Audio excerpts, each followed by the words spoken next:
Bonjour Grégoire. Salut François. Merci beaucoup d'être parmi nous. J'ai quelques questions à te poser. Donc on va faire une interview assez courte, mais assez cash, avec des questions très transparentes et très pragmatiques. Première question, est-ce que tu peux te présenter ? Oui, bien sûr. Grégoire Pasquet, donc cofondateur et CEO de Worldia. Ok, au moins c'est une réponse explicite et cash. Ton parcours rapidement avant Worldia ? J'ai un background plutôt dans le digital. J'ai travaillé pendant 2 ans chez BetClick au moment de l'ouverture du marché, du marché des paris sportifs en France et en Europe. Et ensuite, j'ai travaillé pendant 1 an pour la holding qui possède BetClick, qui est un family office Love Group. Ok, aujourd'hui ton rôle chez Worldia ? Aujourd'hui, je m'occupe de toutes les problématiques qui sont liées à la très forte croissance de la boîte. Ouais. Donc ça passe par la vision, la stratégie, l'organisation. Est-ce qu'on a les bonnes personnes au bon poste ? Est-ce qu'on a les talents qu'il nous faut pour pouvoir nous développer au même rythme qu'on l'a fait jusque-là ? Et puis évidemment, tout ce qui concerne le financement, les relations investisseurs. Est-ce qu'on a, encore une fois, les moyens de nos ambitions d'un point de vue financier pour continuer à grossir aussi vite qu'on l'a fait ? Ok, écoute, on rentre dans le vif du sujet. On reviendra sur l'équipe si tu le veux bien. Ouais. Sur Worldia, avant même que tu nous expliques ce que fait la solution et ce que vous proposez, quelle est la problématique marché que vous adressez aujourd'hui ? Les gens adorent voyager, mais très peu de personnes aiment organiser et planifier leur voyage. Donc on apporte une solution qui permet de le faire de manière fluide et on accompagne aussi tous les distributeurs de voyages pour que leurs propres clients puissent avoir une expérience de planification et de réservation de voyage la plus agréable possible. Donc concrètement, vous avez créé l'outil logiciel du quotidien de l'agence de voyage, du voyagiste au sens large. C'est ça, on est une travel tech et on permet à n'importe quel distributeur de voyage, donc des acteurs historiques comme les tour opérateurs ou des gros réseaux de distribution, des pure players comme un VP par exemple, ou bien des OTA, des agences de voyage en ligne. Et on leur permet de proposer une expérience de voyage sur mesure, clé en main pour leurs clients. On s'occupe de tout et eux se focalisent sur la relation avec leurs utilisateurs. Ok, donc le vol, le logement, les activités, les déplacements, tout est géré sur une unique plateforme. On gère toutes les prestations d'un voyage sur une seule et même page avec les tarifs, les dispos vérifiés en temps réel et la possibilité pour le conseiller ou pour le voyageur final de tout personnaliser comme il le souhaite et de tout réserver en un clic. Question difficile et technique, et justement technique c'est le mot de le dire, en une phrase, pourquoi la solution que vous avez développée a-t-elle été compliquée à développer, à créer ? Pour beaucoup de raisons, l'industrie du voyage aujourd'hui a été une des premières à se digitaliser, donc les systèmes sont assez peu performants et nous on arrive avec une approche qui est fondamentalement différente et on arrive à agréger tous les types de produits sur une seule et même expérience utilisateur et ça aujourd'hui aucun acteur n'a été capable de le faire de manière efficace et à l'échelle. Et donc du coup, quand tu vas voir un client ou vos clients existants, la notion de retour sur investissement, ils payent Worldia, ça prend une partie de leur marge. Pourquoi sont-ils contents de payer pour cette solution ou tout du moins d'avoir une marge peut-être un peu inférieure et en l'occurrence, ce n'est pas le cas. Mais quel est le retour sur investissement de la solution ? Des gains à tous les niveaux, des gains de temps et de performance. Les utilisateurs de la plateforme sont 30 fois plus rapides pour l'organisation et la réservation d'un voyage que s'ils le faisaient par eux-mêmes en ligne. Ce qui génère du coup des gains évidemment opérationnels, donc des gains financiers et au final une rentabilité beaucoup plus forte sur tous les voyages vendus. Et donc c'est ça que nos partenaires apprécient tout particulièrement dans un contexte où évidemment la concurrence est très forte sur la distribution de voyages. On va donner quelques chiffres, mais moi ce qui m'a toujours là où j'ai toujours eu un point d'attention dans votre business model et surtout dans votre relation avec les clients, c'est qu'il y a une montée en puissance très forte de vos clients, c'est-à-dire qu'ils testent la plateforme progressivement, il y a une montée en puissance, il y a une plateforme qui est de plus en plus utilisée, un outil avec un upsell du coup pour vous qui est en termes de panier moyen qui est très conséquent. Oui, bien sûr, il y a plusieurs facteurs qui l'expliquent. Déjà, la demande sous-jacente. Les voyageurs, quels qu'ils soient, cherchent de plus en plus une expérience personnalisée et individuelle. Donc le voyage de groupe, packagé, figé, sauf certains cas très particuliers, ça fonctionne de moins en moins. Et les clients veulent avoir quelque chose de 100% personnalisé où ils vont voyager avec leurs proches. Donc ça, c'est la demande sous-jacente de l'industrie et nous, on surfe là-dessus. C'est le segment en plus forte croissance chez tous nos partenaires. Donc déjà, structurellement, ils ont cette demande à laquelle ils ne savaient pas répondre et nous, on leur permet d'avoir une solution simple pour y répondre et donc on grossit avec leurs propres demandes qui explosent chaque année. Donc ça, c'est le premier élément. Le second, dans un contexte post-Covid en particulier, les gens cherchent encore plus de services, d'accompagnement. Et il y en a beaucoup qui ont été très on va dire, maltraités ou qui ont été échaudés par leur expérience, notamment du Covid, mais pas que. Des annulations, des difficultés à reprogrammer certains voyages ou autres. Nous, on permet d'opérer tout ça pour le compte des voyageurs de manière extrêmement fluide, extrêmement facile. Et donc, le voyageur est pris en main de A à Z avec un confort de planification et une qualité de produit qu'il aurait du mal à trouver lui-même, ou en tout cas qui lui prendrait beaucoup plus de temps. Très clair. Point marché. Il y a une crise économique latente, il y a des conflits géopolitiques que tout le monde connaît aujourd'hui, et pourtant, le voyage se porte bien. Enfin, c'est pas le bon ton, c'est une question. Alors, c'est à la fois une question et un constat. Le voyage se porte bien, c'est sûr. Je pense qu'encore une fois, l'après-Covid a un rôle significatif aujourd'hui dans la très bonne dynamique de l'industrie du voyage. Les gens ont été frustrés pendant 2 ans, ils n'ont pas pu se déplacer, ils ont beaucoup investi dans leur décoration, dans leurs biens de consommation, ce genre de choses. Aujourd'hui, ils vont probablement baisser leur budget sur beaucoup de choses dans le contexte de récession qu'on peut connaître, en tout cas de difficultés économiques. En revanche, le voyage, c'est un des seuls domaines sur lesquels ils ne veulent pas limiter leurs dépenses, voire les augmenter. Donc, la dynamique est très bonne dans l'industrie.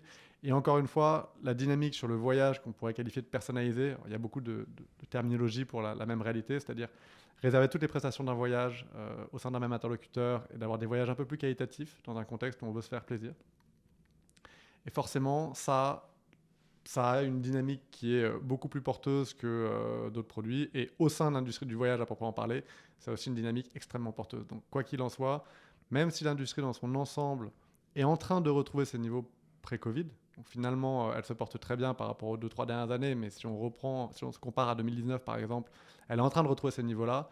Sur le voyage un peu plus quali, multiprestation, le voyage personnalisé au sens large, on a des niveaux de performance qui sont bien supérieurs. Le voyage a donc le vent en poupe.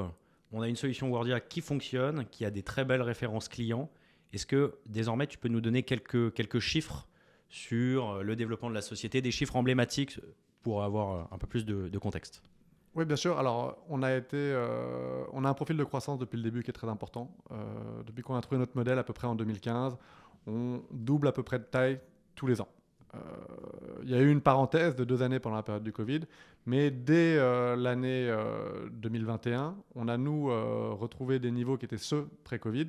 Et en 2022, donc en septembre 2022, on clôture en septembre. En septembre, on a fait x2 par rapport à nos niveaux pré-Covid, donc ça fait un peu plus de 60 millions de chiffre d'affaires. Et là, depuis le début de notre exercice, donc les 4 premiers mois de l'année, on est sur un rythme aux alentours de 120 millions de chiffre d'affaires. Donc on va à nouveau doubler dans un contexte où l'industrie, encore une fois, est en train de retrouver ses niveaux d'après-Covid. Donc nous, on est à peu près à 4 fois ce qu'on faisait avant le Covid, quand l'industrie est à peu près à 1 fois ce qu'elle faisait avant Covid. 60 millions de volume, 120 millions de trend. On verra à la fin de l'année si vous arrivez à le confirmer, mais c'est effectivement on au-dessus. On est déjà à 40 sur les 4 premiers mois. Donc Bon, c'est déjà au-dessus des prévisions. Tu peux nous dire un mot sur l'ambition du groupe et ton ambition personnelle? Alors, on a plusieurs enjeux dans le développement. Il y a une étape clé, et en tout cas un objectif qui nous parle beaucoup, c'est le milliard de volume. Et on est convaincu que dans les 5 prochaines années, on est en capacité de l'atteindre. Et pour le faire, on va axer nos efforts et nos investissements sur 3 sujets. Le développement international. Aujourd'hui, on a une base de clients qui est essentiellement franco-française, à peu près 90% de notre volumétrie. Mais on a signé sur les 6 derniers mois plus de points de vente que sur les 6 dernières années en France. Et sur les 6 derniers mois à l'étranger, j'entends. Notamment en Espagne, en Allemagne, on a un pilote aux États-Unis. Donc le développement international, ça va être un des moteurs de notre croissance sur les 4-5 prochaines années. Le deuxième enjeu, c'est un enjeu d'usage. Chez nos clients existants, tu le soulignais, on a une capacité à les accompagner et à les faire grossir avec nous.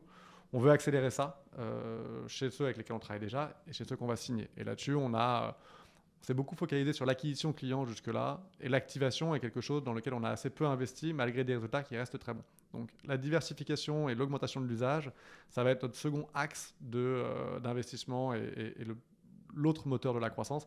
Le troisième étant la R&D au sens large. Là-dessus, on a une plateforme qui aujourd'hui est assez unique sur le marché. Il n'y a pas d'acteur qui a réussi à faire ce qu'on fait à l'échelle et pas d'acteur B2C. On est convaincu qu'il y a un changement d'industrie, ou en tout cas une forte tendance de l'industrie à vouloir aller vers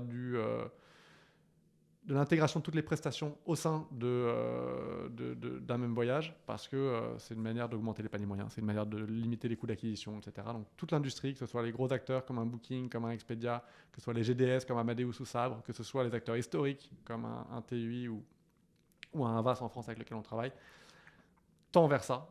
Et donc nous, on est justement l'acteur de référence qui peut permettre à tous ces distributeurs d'opérer une expérience satisfaisante pour le voyageur, clé en main et sans avoir à le développer par eux-mêmes. Tu viens de me dire que sur les 6 derniers mois, tu avais signé plus de clients que sur les 6 dernières années. Donc on comprend bien que l'ambition du milliard de volume d'affaires, elle est plausible, en tout cas, si on tire le trait. En revanche, elle est plausible si et seulement si il y a une équipe qui a les reins solides pour développer et accompagner la société dans son scale. Aujourd'hui, est-ce que tu peux nous parler de l'équipe? Vous êtes combien et qui est entre guillemets, aux commandes avec toi sur le développement de la société? Alors, tu as raison, l'équipe est clé. Pour nous, c'est notre principal facteur d'investissement. Les trois investissements dont je te parlais au préalable, finalement, ça passe pas des recrutements pour nous. On n'investit pas en marketing de manière intensive, on n'investit pas dans du capex pur et dur.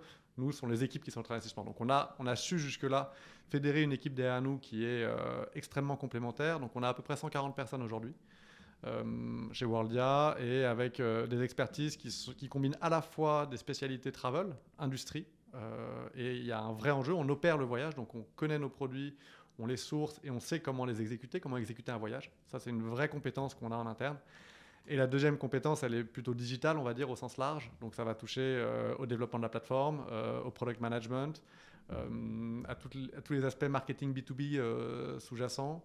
Et donc vraiment, cette dualité entre expertise touristique et expertise digitale, c'est une de nos vraies forces. Donc on a l'équipe qu'il faut pour le faire. Après, au niveau on va dire de l'équipe fondatrice, on est 4 à avoir monté Worldia. Donc il y a David qui gère toutes les opérations et à la vente de voyage au quotidien. Il y a Christian qui gère toute la partie technique, qui est notre CTO. Et il y a Erwan qui gère tout ce qui est lié au développement, qu'il soit commercial ou international, les deux étant évidemment complémentaires. Et personnellement, je gère un peu le reste, on va dire.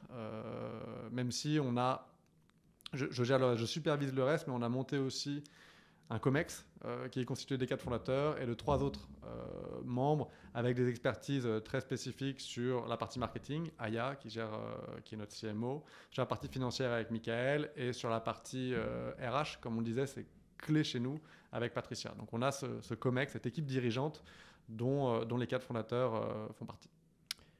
Je crois comprendre que vous avez un bureau donc en France et un bureau en Allemagne aujourd'hui. En une phrase, l'international chez Worldia, quels sont les projets? Quel est le plan de développement? On vise à peu près 5 à 6 marchés émetteurs en Europe.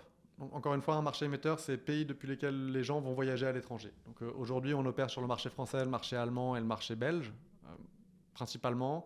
On commence à se déployer sur le marché espagnol. On a des premiers partenariats en cours de discussion sur le UK. Et on a aussi la capacité de pouvoir déployer certains partenaires déjà existants sur les Pays-Bas. Donc on a les 5-6 marchés cibles sur les 3 prochaines années. On a aussi une ambition forte sur les États-Unis. On a un premier pilote là-bas avec un très gros partenaire B2B qui veut nous déployer sur à peu près 1000 points de vente qui utilise sa propre solution. Donc c'est un modèle un peu hybride qui fait partie de la diversification, mais c'est une approche très intéressante. Et là, du coup, sur les États-Unis, il y a aussi un terrain de jeu qui est énorme parce que c'est un marché qui est beaucoup plus intermédié de manière générale. Les gens ont l'habitude de faire appel à des experts pour à peu près tout et n'importe quoi, sans le côté péjoratif du n'importe quoi, mais le service a une vraie valeur aux États-Unis, probablement plus qu'elle ne l'a en Europe, en tout cas dans sa perception. Et les conseillers de voyage, sous toutes leurs formes diverses et variées, sont très présents aux États-Unis, donc c'est un marché sur lequel on pense qu'il y a aussi un potentiel de croissance absolument colossal. Je passe du coq à l'âne cette fois-ci. La notion d'impact, surtout la notion de ESG, comment elle résonne chez vous? Vous êtes dans le voyage. On est dans le voyage et on fait du long courrier. Donc forcément, il ne faut pas être complètement naïf ni hypocrite sur le sujet. On n'est pas les mieux-disants en termes de positionnement ESG dans l'absolu. Reste et demeure qu'en revanche, et le vrai sujet là-dessus, il est essentiellement sur le vol en fait. Une fois que tu t'affranchis du vol, l'empreinte d'un voyage est beaucoup plus faible. Donc on a un double enjeu, s'assurer déjà qu'à destination, on travaille avec les bons partenaires, qui eux-mêmes sont respectueux de leur environnement, des populations locales, ou bien de leur écosystème au sens large, évidemment. Donc c'est un travail sur lequel on a toujours été extrêmement pointilleux et sur lequel on a un niveau d'attention qui est très soutenu. Et en plus de ça, on s'est inscrit dans une démarche de compensation des émissions d'un voyage, en particulier de l'aérien. Et donc on propose aujourd'hui à nos voyageurs de compenser économiquement parlant, en payant un surcoût, l'empreinte carbone de leur voyage. Ça reste de la compensation, ce n'est pas de la diminution, mais c'est une première étape. Et pour le moment, c'est quelque chose qui est à la main du client. Notre objectif, c'est probablement de le rendre obligatoire et de l'intégrer dans notre politique de marge assez rapidement pour que ce soit systématique et que finalement le voyageur n'ait plus à se poser la question. Parfait, très clair. Une dernière question pour finir un peu plus personnel. On a parlé de Wordia, on a parlé du marché, on a les grands chiffres, on a l'ambition qui est colossale. Aujourd'hui, Wordia, c'est plus de 140 personnes. C'est déjà un bel achievement avec plus de 60 millions de volume d'affaires. A priori, 120 sur l'année prochaine. Quel est ton plus beau succès à date et le succès dont tu es le plus fier sur ces 7-8 dernières années en tant que dirigeant de Wordia? Encore une fois, je pense que je vais l'axer sur l'équipe. C'est notre capacité à avoir fédéré des personnes qui ont des profils très différents, avec des expertises différentes, et qui nous ont fait confiance et qui continuent de s'investir à fond dans le projet. En particulier dans une période qui a été très compliquée pour nous, le Covid. Je pense que peu d'industries ont été aussi impactées que la nôtre. Et une de nos fiertés, c'est d'avoir réussi à conserver 100% de nos équipes à ce moment-là, grâce notamment aussi à l'accompagnement de nos investisseurs, et de pouvoir maintenir tout le monde, toute l'expertise qu'on avait développée avec eux, dans un contexte qui n'était pas simple et qui nous a permis aussi de repartir beaucoup plus fort. Et je pense que une des raisons en tout cas pour lesquelles on est reparti aussi vite et pour lesquelles on a des chiffres aussi performants aujourd'hui, c'est qu'on a su garder nos talents pendant une période compliquée et qu'on a pu s'appuyer dessus pendant la période de reprise pour accélérer beaucoup plus fort que d'autres acteurs dans l'industrie.